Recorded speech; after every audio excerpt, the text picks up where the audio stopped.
Hey guys, Desolate Magic here, and it's time to conclude the spoilers for Crimson Vow, although there's probably something I forgot or something hiding somewhere. Wizards has been revealing all kinds of crazy stuff. In fact, if I have time later today, I'm going to cover the secret lair, or layers. I think there's actually two of them now.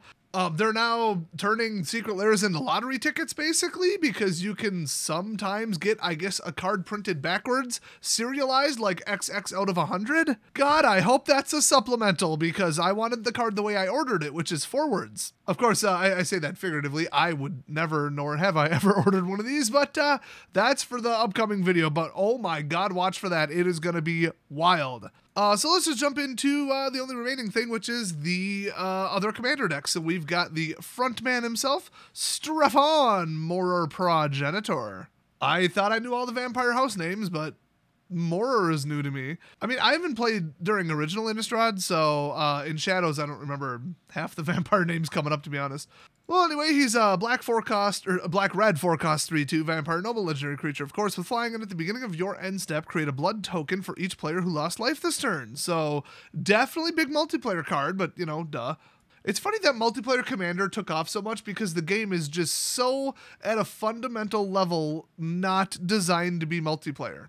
But then they printed a bunch of multiplayer cards because power creep and, you know, moving the bar and, oh, now you gotta buy this, now you gotta buy this, now you gotta buy this, you know. Well, now you can have two commanders. I mean, it's impossible for Wizards not to power creep everything for money. They are so greedy. They don't care about long-term stability. They only care about money today, now. And if they ruin the game tomorrow, oh well.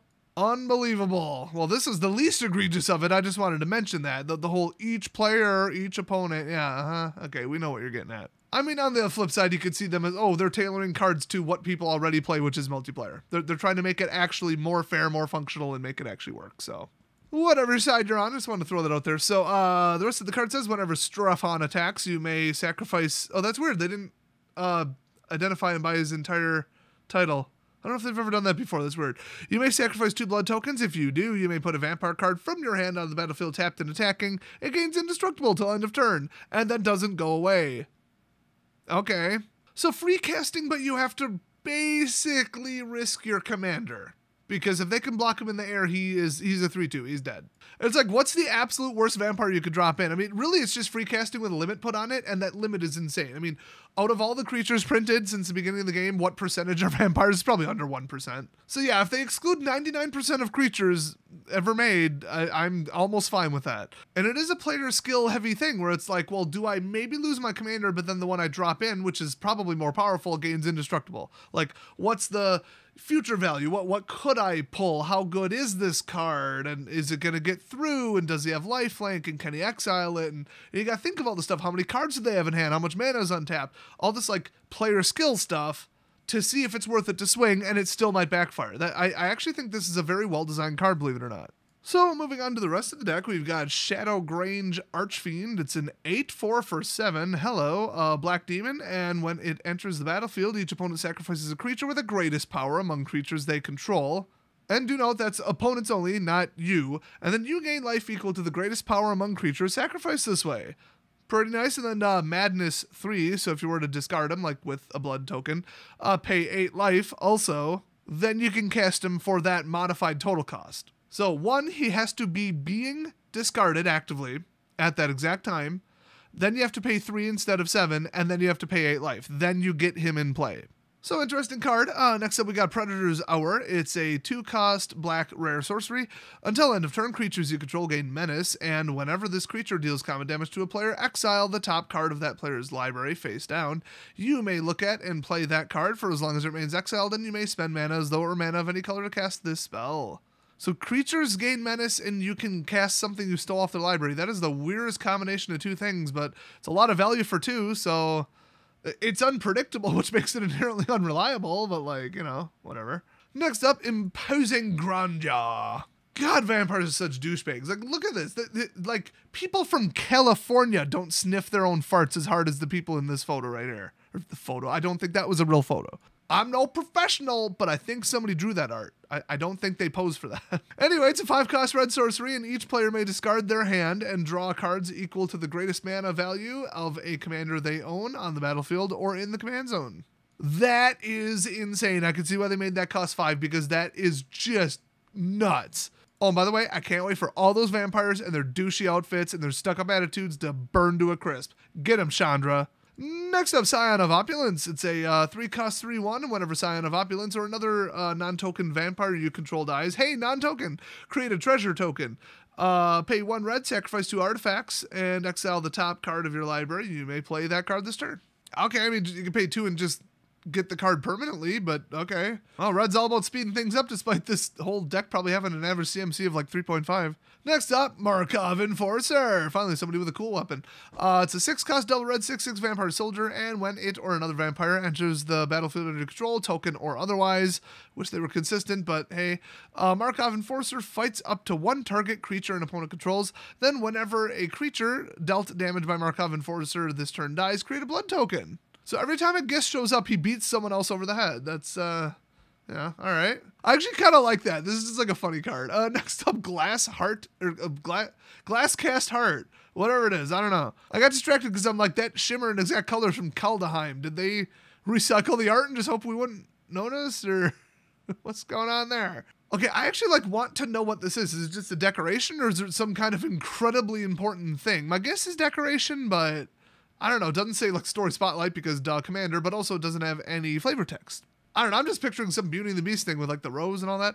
But anyway, it's a 3 cost black artifact. And whenever 1 or more vampires you control attack, create a blood token. And then if you pay 1 black and tap it, pay 1 life, create a 1/1 white and black vampire creature token with lifelink. Nice. No flying though.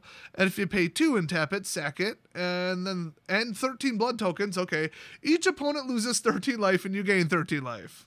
Wow. I mean, 13 blood tokens, you could probably get there. Well, remember, commanders start at 40 though.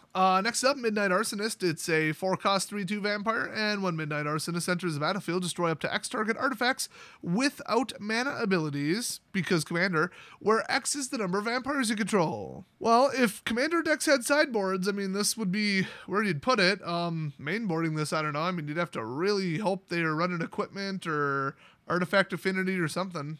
But boy, could you do a lot of damage. Next up, Olivia's Wrath. It's a 5 cost black sorcery, and each non-vampire creature gets -X until end of turn, where X is the number of vampires you control. So we have more important flavor text here. I'm sure I missed some, but this one says, these worthless cattle think they can sneak unnoticed into my wedding. Dispose of them. Dude, they have so many planeswalkers, spies, undercover vampires, people sneaking through the barrier. They got werewolves, they got regular wolves, they got humans, they got cathars, they got witches. Literally everyone broke into their wedding. Like, wedding security has completely failed. I just realized how Chandra may have gotten in. This is debatable because they made contradictory statements to this, but she could have planeswalked into the castle. I don't think most planeswalkers can jump site to site in a plane, although I think I remember very specifically one planeswalker referencing they knew another planeswalker that could do that or something, or they could focus, or it was dangerous. It can be done, but it's hard, so, they left the door open.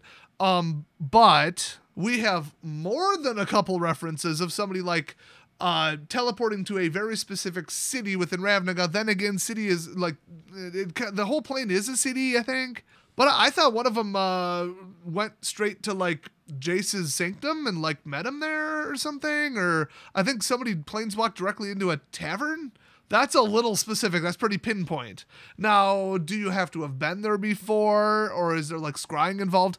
I thought I read something about like, well, blue mages could look ahead before they do it, but other mages couldn't, and basically everything they've ever said about planeswalking and the specific locations of it contradicts each other and was just a bunch of gray area. Oh, but we're leaving ourselves an out. So generally, I would say I think Chandra planeswalked through the barrier. Like, she planeswalked to another plane, bare minimum, and then came back, boom, dressed up, and they're just like, oh, cool. Because remember, if you got through the barrier, you're supposed to be there, so nobody's going to be like, oh, she's awfully not pale for vampire, whatever. So, next up, Arterial Alchemy. It's a 3 cost red enchantment, and when it enters the battlefield, create a blood token for each opponent you have. Really? Blood tokens you control are equipment in addition to their other types, and have equipped creature gets +2/+0 and equip 2. Holy crap! That is insane. You could just stack up like 3 of them and be like +6, bitch. Which, I mean, in Commanderland is not even that powerful, but it's good. Next up, Crossway Troublemakers. Every time I come across like any scene like that in Skyrim, I just kill them. Right off the bat, just kill them. Anyway, 6 cost 5/5. Attacking vampires you control have Death Touch, Lifelink, and Fabulousness. Whenever a vampire you control dies, you may pay 2 life. If you do, draw a card. Okay, this is another, good solid card. Next up, Sinister Waltz. They're dancing menacingly. Anyway, 5 cost black-red sorcery, and choose 3 target creature cards in your graveyard. Return 2 of them at random to the battlefield, and put the other on the bottom of your library. So a double resurrection, but split colors in 5 and in a high-powered format. So I actually don't have a problem with this. The bar is so ridiculously high for Commander, I doubt people would even consider this a good card, surprisingly enough. Next up, Loreen the Diversion. Ooh, maybe that's how they got in. Oh, I get it. She has pink hair, which you would, not normally do if you're a sneaky rogue dressed in all black and matted colors. Just throwing that one out there. But she's going to break in through the skylight, and then she's going to start bitching at everybody about microaggressions and their discrimination against each other and everything, and how she's a victim and everything is their fault. Well, that is a long diversion. Once you get one of them pink-haired freaks going, there is no end. It is eternal. If they run out of things to quote from Twitter, they'll just start making things up. They don't even have to make sense. They could just contradict each other. She doesn't give a shit. Anyway, 3 cost 3/3, legendary creature, human rogue, partner with Camber the Plunderer. Great.